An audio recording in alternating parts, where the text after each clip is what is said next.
What's up, everybody? It's Robert again. Friday morning.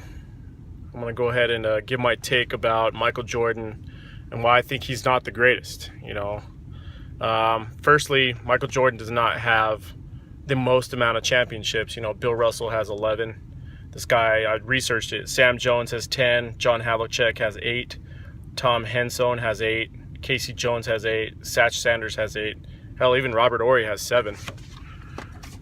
So I hear comparisons about, Kobe versus Jordan versus LeBron. Who's better? Who's got the greatest game? And they say, oh, Jordan's got the rings. Jordan's got the rings. He's got more accolades. Okay, so if that's the case, then Bill Russell should be the best, considered the best ever. He has almost twice as many rings as Jordan.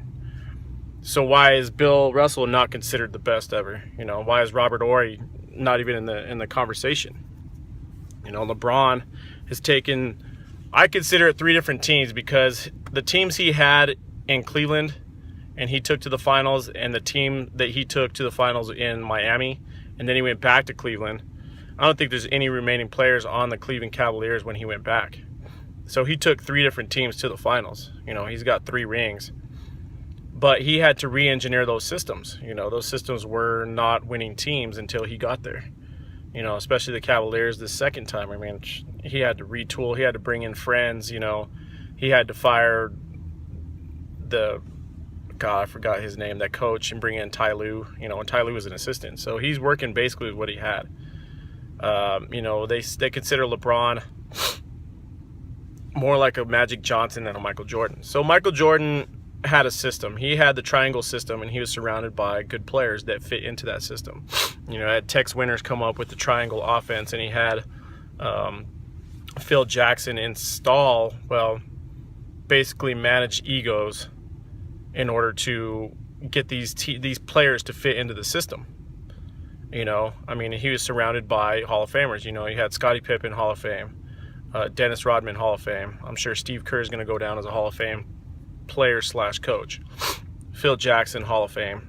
This wasn't a non-talented team, is what I'm trying to say.